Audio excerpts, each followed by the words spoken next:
introduce the panel and panelists. Thank you, Christian. Thanks everyone for joining us on this amazing, event that we have had all this day. I really hope, of course, like all of you have been enjoying, the different kind of panels that we had so far. And I mean, like, isn't it kind of like the saying, you're saving the best for last? I mean, like, of course, it's been all amazing panels, and I'm super excited to have, this interesting topic that we're going to talk about, and some really great people from, global perspective, going to share a little bit about their insights, their tips with you guys, so you can get some, good insights on what's going on. So first and foremost, this panel will be I'm glad to introduce you, Vicente Valero. You're already here, of course, and I'm going to do like a short bio on you as well. But we also have Oscar and Bruno Pequeno. So it's a pleasure having all of you three here, and starting a little bit with introducing the panelists. Vicente Valero, of course, academic manager at ESPS, European Sport Business School. So he has a postgraduate in sport management, working at ESPS since 2014, witnessing the growth of the company year by year, and experience in project management, content development, front-end web development, and photography. And through ESPS partnerships, he developed online programs with clubs from La Liga and companies such as Valencia, Levante, and GSIC. And now he's currently managing the academic department at ESPS and his programs in sport business. And I mean, like, he's also a gamer since you were a child. And Vicente, thanks for joining us, and welcome.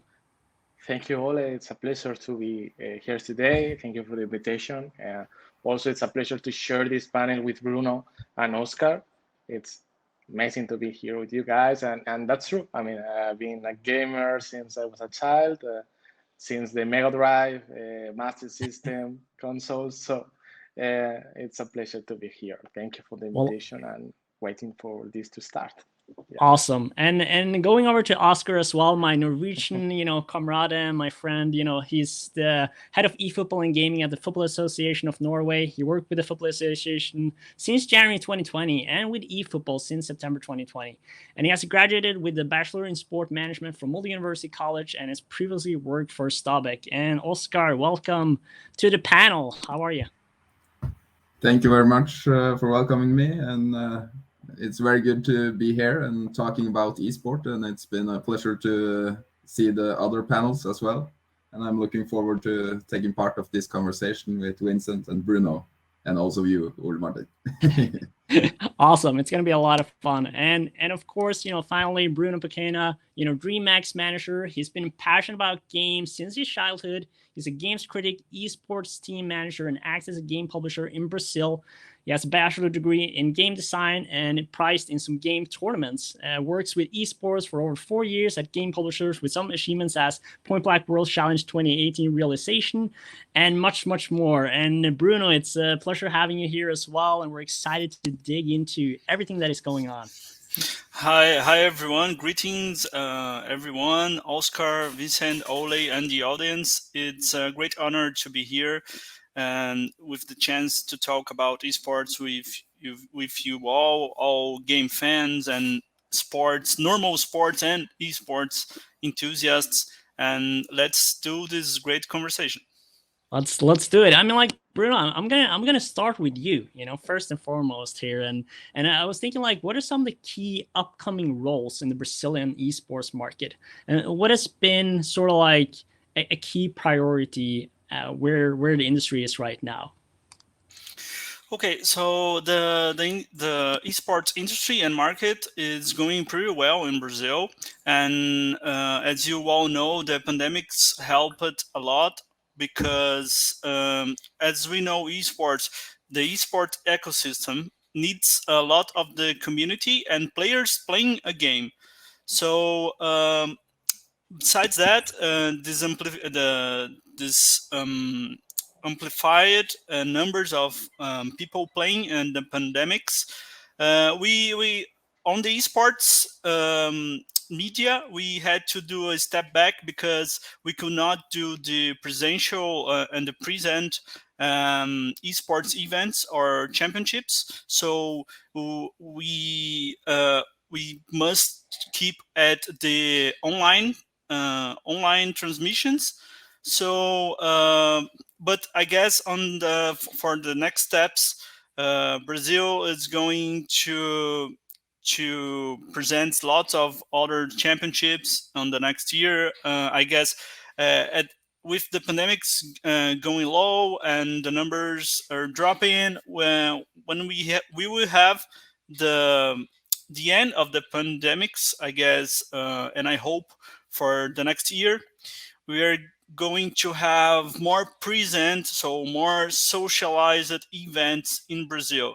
And I guess other games are upcoming here. This year we had the first edition of Mobile Legends Professional League, the MPL Brazil, and because they are trying to entering in the with his rival, his great rival, the League of Legends Wild Rift. So as the Wild Rift launched last year, on the end of the last year, Mobile Legends is the most one-on-one against Wild Rift. So they enter this year with this professional league, the first edition of Mobile Legends Professional League. And on the next year, I guess the next steps, it's more companies getting ahead with more championships, more presential championships. And I hope that we'll not have some strong regulations of the government, because in a few years the government starts to talk about more of esports and getting near. So they are trying to input some regulations like the violence on esports, like Counter-Strike for the young audience. So I guess as you asked it, the next steps is more talking with the regulations and government, and the growth of more companies getting into Brazil, and more leagues and more championships and more kind of games and genres in the future. Right.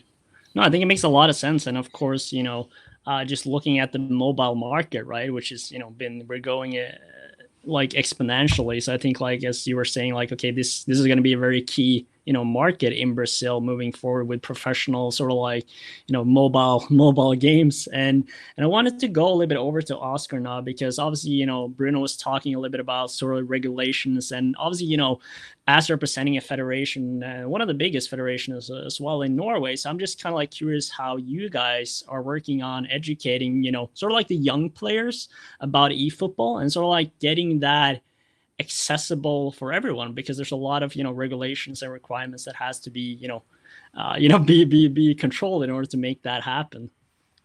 Yes, that's very true. We are working with eFootball in the Norwegian Football Federation, and it's a lot of regulations, to be honest. But we started working with eFootball back in 2018 with the target of establishing a national team on EA Sports FIFA. And now, 3 years after, we have played over 50 national team matches on both EA Sports FIFA and Konami, previously called Pro Evolution Soccer, but now it has changed name to eFootball. Some of the nations we have played against are Spain, Brazil, France, Argentina, Germany, big teams on the regular pitch, but also big on the eFootball stage. And we also have played our neighbors here in Scandinavia with Finland, Sweden, and Denmark, and beaten them sometimes, lost other times. But it's always good to have those rivalries as well. And all this has laid the foundation on how we now progress in our work around eFootball, with facilitating for our national football clubs to implement this new activity in their clubs. We have now created guides for both players and clubs for the best practice, and are helping them on the way to establishing this activity. And through our competitions, everyone can participate, both as singular players and through their local club. And we are already now seeing the positive effect this has on the clubs, with them reporting increased memberships numbers and less dropouts in regular sports due to this extra esport activity offer. So mainly our purpose is to expand the everyday football from the traditional pitch and over to the digital one. We are not looking to take over for the regular sport, but be a contribution so that we have football in all the aspects of the life, everyday life. Right, right. And I mean, like, I guess it must be fun sort of like following that journey from like the first, I guess, digital international matches against, I saw already in the chat here, Anders, greetings from a neighbor in Denmark, so I guess, I don't know how's the stats against Denmark, but regardless of that, I mean, like, I wanted to go and kind of like following a little bit the line here with going more into the academic world with Vicente and kind of like hearing your thought process on how ESBS, the European Sport Business School, are working directly with esports to ensure, of course, that the students now are learning from one of the fastest growing sectors in the sport industry. Take us a little bit of how that works with you guys, Vicente. Okay. Well, first of all, I think that these decisions must be made from the top. So our managerial positions must believe in esports. So the school believes in esports, and the sector has an exceptional growth during the last years, and the future we see is bright in the sector. On the one hand, we've been introducing esports in content in our program since 2017.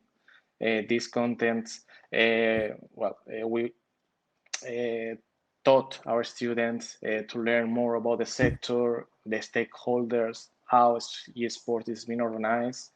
The contents were and are taught by professionals of the sector as well. So it's from people who is working like in the day-to-day, like Bruno and Oscar in our school. On the other hand, of course, the school tries to help the students to look for companies, clubs, so they can make the internships in these organizations while they are student here with us. And of course, even many times the student is the proactive, is the one who is looking for these companies as well.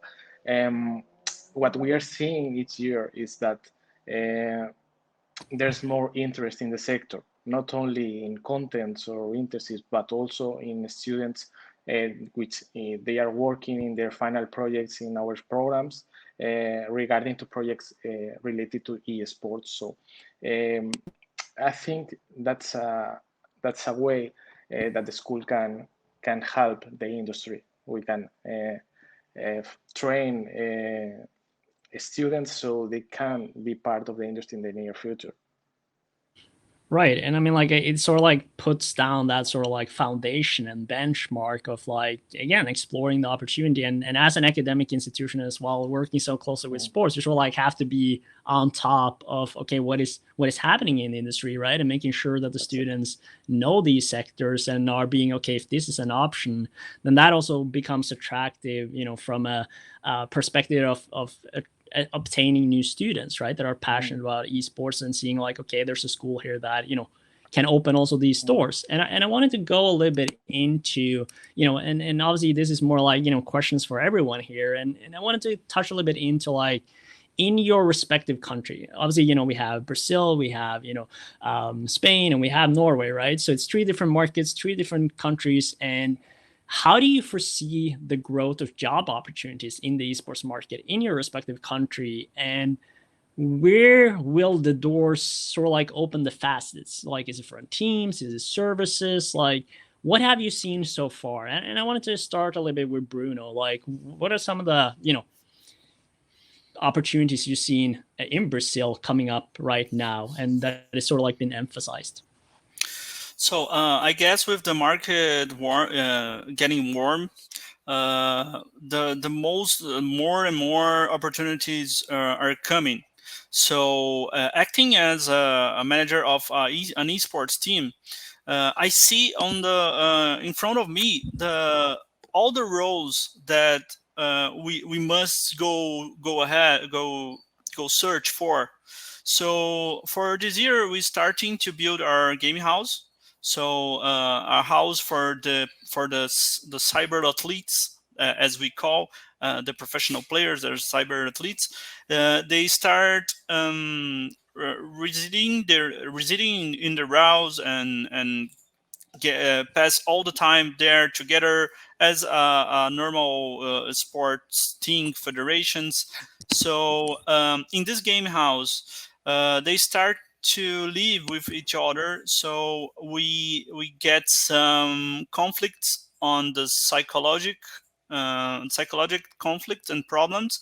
So psychologists, as we all may know, it's one of the roles that starting showing for some individual dynamics or the whole team dynamics. So maybe some things get two psychologists or just one with a little sessions. This is one kind of commune role for a game house or a team. The other one is we need someone to do the food for the players because they are most young. So we need to contract someone to cook for them and to do a whole week plates for them to just get some food and do cook for the whole week, or maybe go every day there and cook the food for lunch and dinner. Also, we have as the team starts to grow, we need to have not only a coach for each lineup for each game, as we have, for example, we now the DreamHack has 4 teams: one for Mobile Legends, one League of Legends Wild Rift, Chess Rush, and Call of Duty Mobile. The most popular ones are the two MOBAs, Wild Rift and Mobile Legends. So they are already living together in game houses. So we need, besides the psychologists, besides one for do the cleaning of the house or cooking for them, we need someone to be standby for all the issues they have on the house, or maybe the contact with parents. And now we have to follow some guidelines for some players that are too young that they must study in the game house. So we need people to do the and check if they are studying as well, Right. and doing the status for us, the manager and the coach. And as this is the one point of the iceberg, I guess. Thinking of maybe all the brands that are going to sponsor the teams or the marketing of the market of esports, they need some persons to lead with this conversation.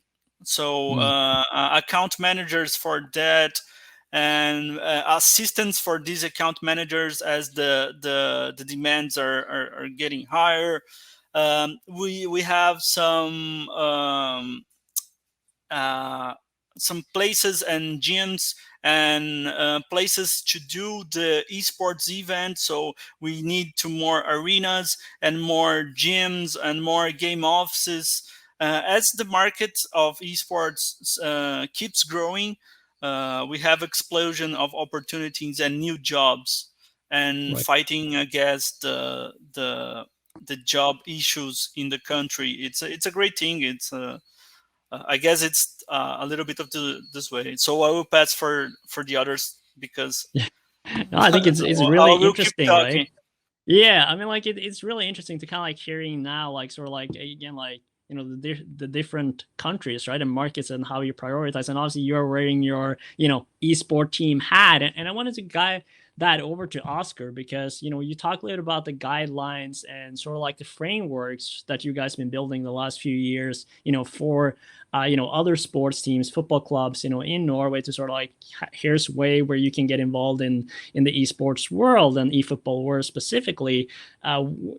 What are some of the things that's come up and that I guess the federation has been pushing out as, okay, here's some benchmarks of what you actually need of upcoming roles in Norway these days? Yes, it's true that we have started to create a lot of guidelines and help for the clubs to get started, because we look at esports and especially eFootball as a way for the clubs to create an extra activity for their players. We often see that players in the regular sports start quitting and doing other things in the age 12 to 18 years old when it's getting too serious in the sports world. But clubs have reported that creating an esport activity inside the club keeps the young people at the club, because that's more relaxed way of getting those good values. And based on all the work that we do to facilitate eFootball, we see that more and more clubs are now bringing in young hopefuls who know a lot more about gaming than the old gang. Right. And those can take ownership of the new activity in the club. In addition to this, there are more and more operators who are in the regular esports, and this shows that it's a growing market, and it's more and more people bringing the activity. In eFootball, there are a lot of regulations, so not all are allowed to create activity, but those who are building it up really good. And at our federation, NFF, we have both a FIFA coach and also a Konami eFootball coach training each the respective national teams. And also supporting those coaches, we have a mental coach because that's a really big part of the esport world. You have to be completely on exactly when you are playing the game, and our mental coach is helping our players to perform their best at the right time. Further now, we are looking for an additional person to help plan and organize tournaments for Norwegian players, and also by helping out with regulations, guidance, and the streaming part of esports. That's also a big part because our sponsors, they are expecting that we are streaming our events, and yeah. So there are a lot of opportunities, but everything is so new, and yeah, it's growing as we speak. Right. And I guess like Vicente, and I wanted to kind of like just finish up with you here a little bit on the whole I guess not necessarily just from an academic side of like, I guess like touching the esport industry and roles into here. And I guess like perhaps, someone, managing a esport program and so forth, but also in terms of sort of like your involvement with sort of like helping your students finding career opportunities, right? In Spain, in the esport industry, what are some of the, key priorities and focus areas you've been seeing there so far?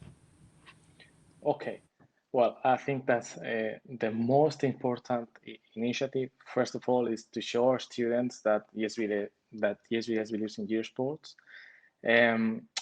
We have to increase the visibility of esports in our programs, and of course, within the company, trying to show the potentials of esports as much as we can. Okay. For example, nowadays we are working on introducing new sports contents in the programs, in organizing events like we did during the pandemic. We organized some esports tournaments, and that's a way that students can also be involved, since they are studying in the esports, see the growth, the potential, as well as the content they are receiving here. And of course, we have a department of labor insertion that they help students to try to reach their goal, and if they are in esports, okay, to try to find a company, a club, etc., so they could make internships or employment there and be part of the industry. Also, in our country, Spain is growing a lot in terms of esports. In this case, between 2016 and 2019, incomes increased by 140%. Okay, for example, in this period, currently Spain is representing the 4% of the global esports economy in the world, and also the employment here in Spain doubled from 2018 to 2019, according to a report that our video games Spanish of the Spanish Video Games Association published just a few months ago. So there's opportunity, as Matt's here in Spain or Norway and Brazil. I think that esports is an opportunity for everyone. Yeah, no, for sure. And I mean, like, of course, like we've been sort of like touching, okay, there's some key, roles, there's some key kind of, benchmark of what these sectors in these countries are needing. But I'm thinking like, because there tends to be, some very upcoming, students, professionals here that are like sitting in like, well, how do I get in? Like, what is some of the things that I have to think about? And I wanted to kind of like ask all of you in a sense of, in the role that you have, in your respective, of course, company and academic institution, what are some of the key challenges that you're facing, right now that the upcoming esports leaders and I guess, educators, students needs to increase their knowledge about? I don't know if there's any of you that want to kind of like, jump right into that. Technology. Technology. All right, Oscar, give a little more insights into that. No, there's always new parts coming up, and the technology is evolving in a rapid speed. So you have to always be up to grabs for the new technology and discover what possibilities lays in that. Also in my role, it's a lot about the regulations, what we are allowed to do, what we aren't allowed to do, and so on. So that's my two key challenges when it's come to the esports part. Right. And I guess like, as you were talking about too, in terms of like, that the sponsors that you guys are having kind of like demanding, okay, you have to stream your events, there's, all these digital assets and of course, you alone, you don't necessarily just have the, I guess, like the national eFootball team, but you also kind of like want to cater this to everyone, right? And to like accessibility for every potential eFootball player in Norway. So it's sort of like a big picture of helping them out with that piece, I guess, as well. Absolutely. We are trying to bring eFootball out to as many people as possible. And it's about creating the most activity that we possibly can and build up on, like I mentioned earlier, the good values, the good things esport can bring with keeping members at the club and so on. And that's the obligation we have to our sponsors, that we will create as much activity as possible, and that is it is for good cause that we do it.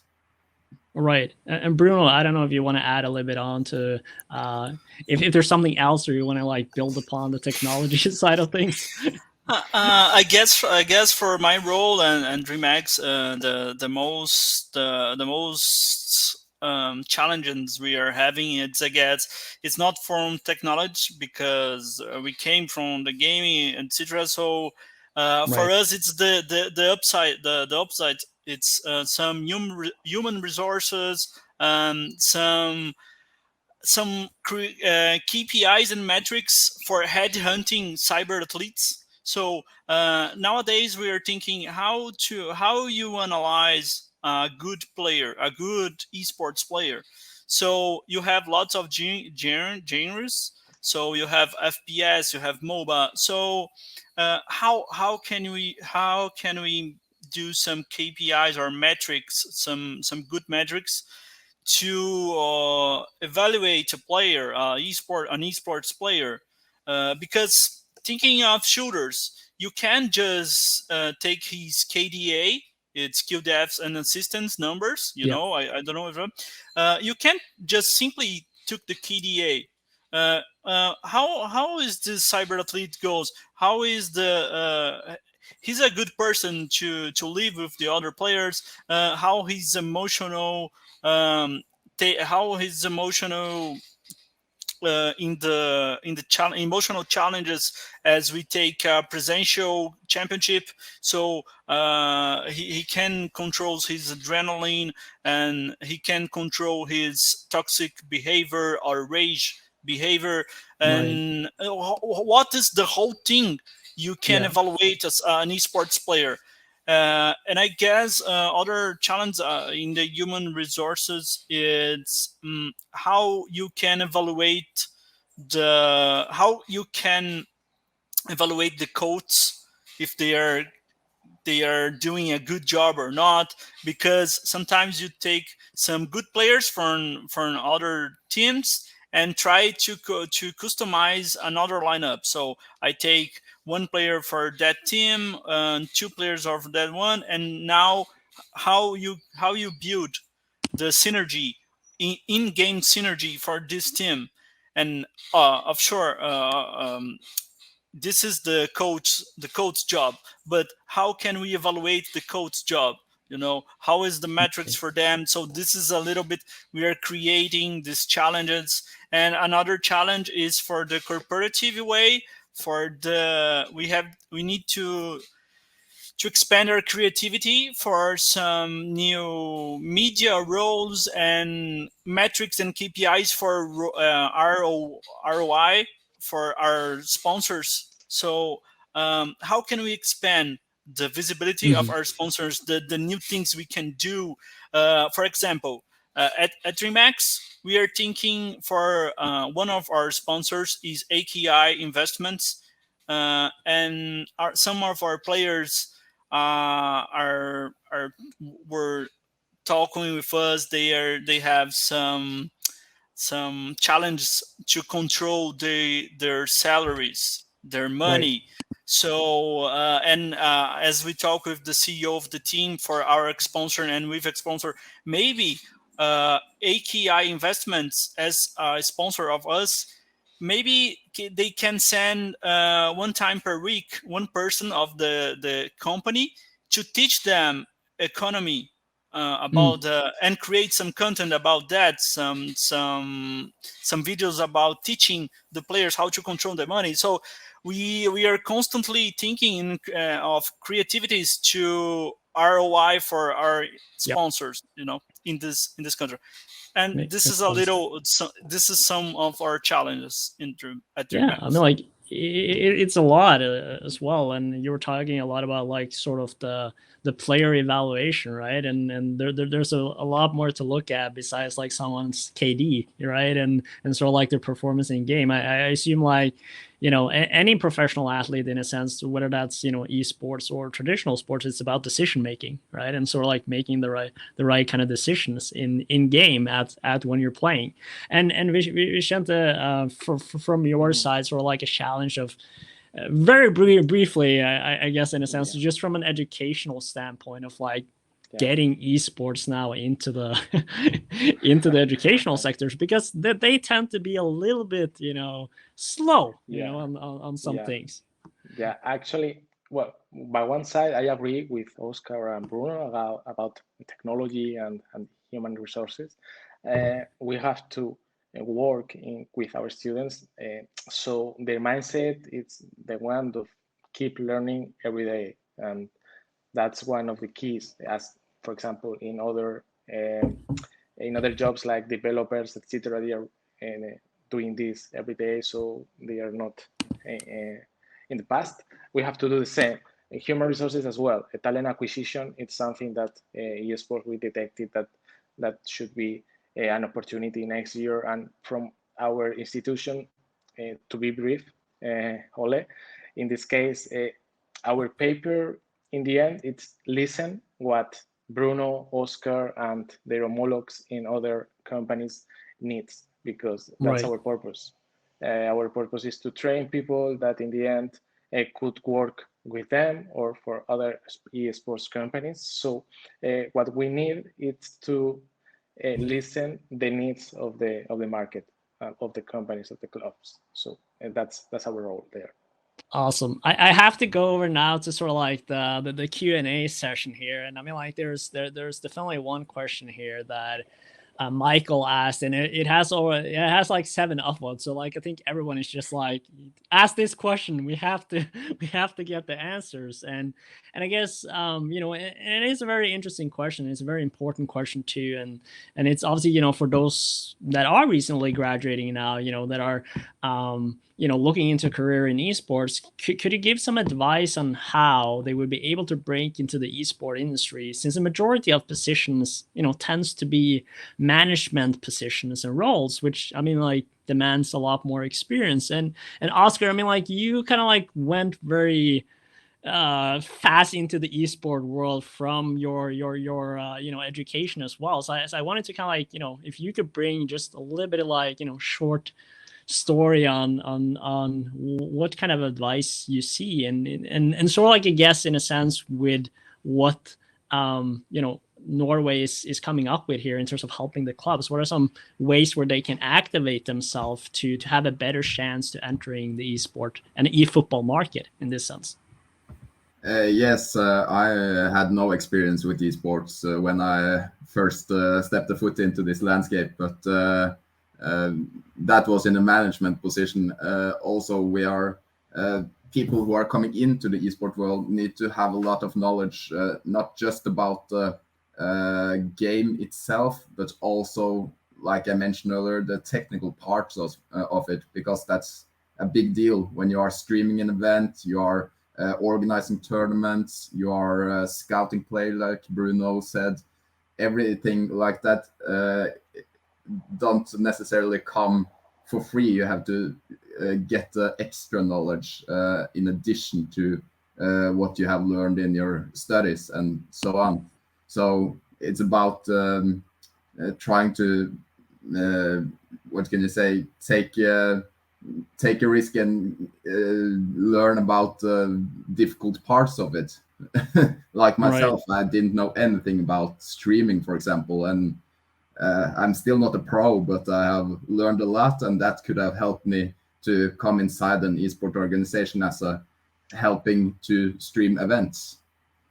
And I guess also kind of like being hungry, for okay, well, how can I get involved into the projects? I know also you sort of were a little bit involved as an internship as well, and then some roles before, and that sort of gives you that understanding of the sector. And I guess that's probably a key input here of okay, take internships, try to take any kind of role that you can in eFootball to get a sense of what's going on, and I helped a lot with organizing tournaments, taking requests from the participants, helping them with answering questions they had, and so on. And then I learned more and more about the progress and how things work in the esports world. So it's like you say, you just have to take a chance and try to go head first and just say hello.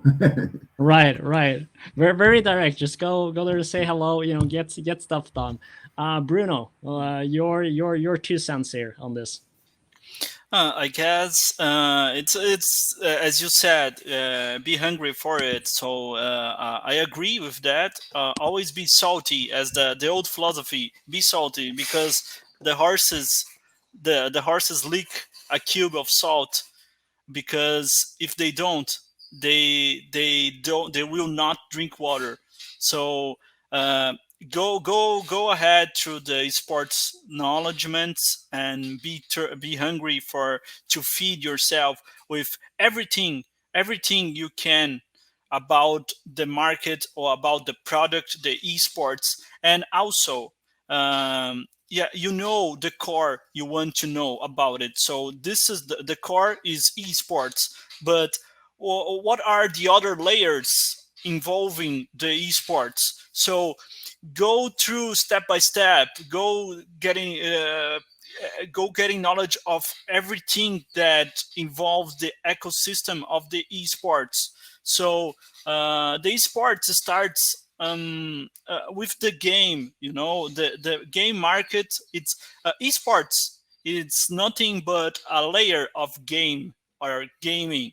So go ahead, for everything that connects with esports. So this is esports, and the game is the core of esports. And esports, if the core is esports, what is the other layers involving them? And talk with people that works with esports and that wants to work with sport and just is an enthusiast, or maybe just an audience, the players, the ones who watch esports, get knowledge of this kind of events right now that we are talking about esports. Go through every piece you can about it. And I guess the last thing is know that I know we all live in some capitalism world, and we need money to live. But about that, put that hungry for money a little step slow. Put the knowledge, put the good things you can know about the sports in a good way, not thinking only about the money. Go through your interests, to your dreams, talk with people, have some good time talking with people that wants to talk about esports or gaming, etc. Play games. Take a deep look of all this world. I guess it's a little bit that. Yeah, no, for sure. I mean, like, it's Vicente. I wanted to like just wrap up with you here a little bit on I guess, like, because there's a lot of students coming to you and sort of like, how do I get in? And try to like, how do we start? And I guess what are some of the answers you give, like very briefly? Again. Yeah, always very well, for me, the most important thing is passion. Okay, so if you're passionate for esports, you have a lot gained.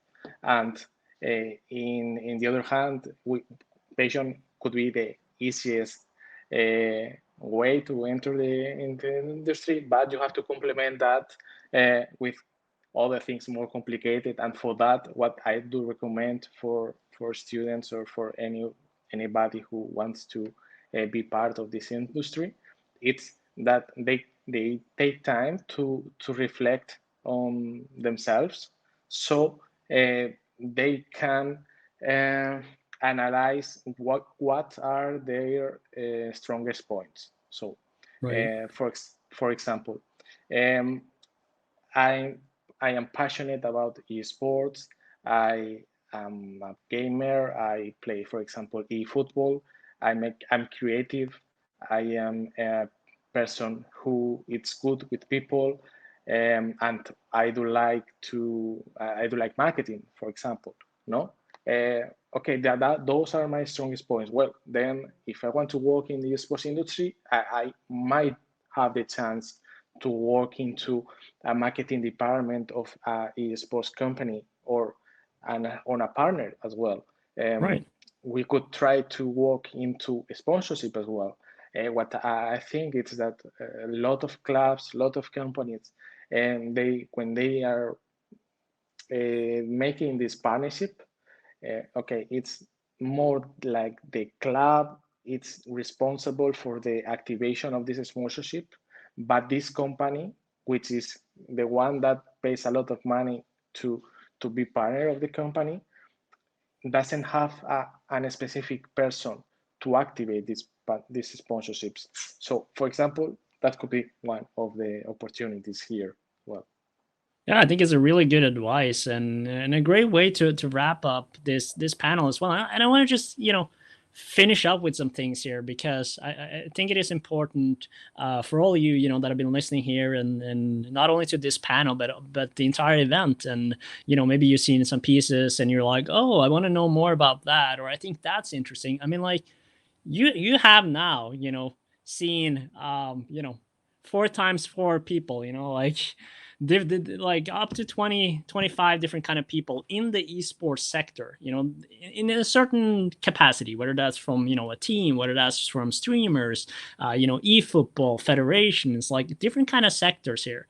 And these are all people that sits on a great kind of knowledge. And this is your chance now as well, not only to soak in this knowledge to the event, but where do you go from this? A great way to do that is, okay, reach out to these people that you want to talk with and learn more and have an informational interview with them. Pick their brain, like 15, 20 minutes, with Oscar, with Bruno, with Vicente, about like, how are they working on this? Like, what are some of the challenges they're facing? What are some of the trends they see? And that also not only provides you more, knowledge and maybe a path of where you're going, but it's also about now you're building relationships with people in the industry. And this is a huge part that we haven't talked a lot about already, which is, again, a network where you can sort of like build that framework of opportunities. So a great way, obviously, to do that is through the Sporting Global platform, where you can find programs, you can, connect with all the speakers that have been here today, and learn what is going on in the industry. So you can be aware of, okay, maybe they will advise you to, maybe you should start, volunteering at your local club because they are looking into doing some esport initiative. Be that person that is saying, hey, I can be that person because I'm interested about esports. I love, content creation or eFootball. Like Oscar talked about, okay, we're building frameworks for our clubs in the federations in Norway. And all of them, all those clubs, they need hungry students like yourself to kind of like come and say, hey, I can help out with that project. I can be that person that, can, maybe do events, maybe like create more activity and so forth. So it is about, being proactive. And yeah, guys, I don't know if you want to just, agree, disagree with this kind of final statement, or if you just want to like do like a final wrap, because after all, this is your scene, your advice here. But regardless of that, I would like to thank all of you, Vicente, Bruno, and Oscar, of course, for being part of this panel. I mean, like, we could talk about this for quite some long time. I think there's a lot we can dive into, but of course, it's been a long day. And again, thank you, Vicente, thank you, Bruno, and thank you, Oscar, for being with us. And it was a pleasure hearing your ideas, thoughts, and insights. So, make sure to stay hungry out there and connect with all these great speakers through the Sporting Global platform. Thank you, Ole. All right. Christian, you want to come in? Thank you, everyone. I hope that you enjoyed this conversation. Don't forget to follow us at social media, DreamX Team. You go at Facebook, Instagram, and LinkedIn, YouTube, DreamX Team, and cheer for us. We are competing in the Wild Tour Championship of League of Legends Wild Tour, also in the playoffs of MPL, Mobile Legends Professional League. Thank you very much for all, Vicente, Ole, Oscar, and Christian. Goodbye to all. Thank you, Bruno.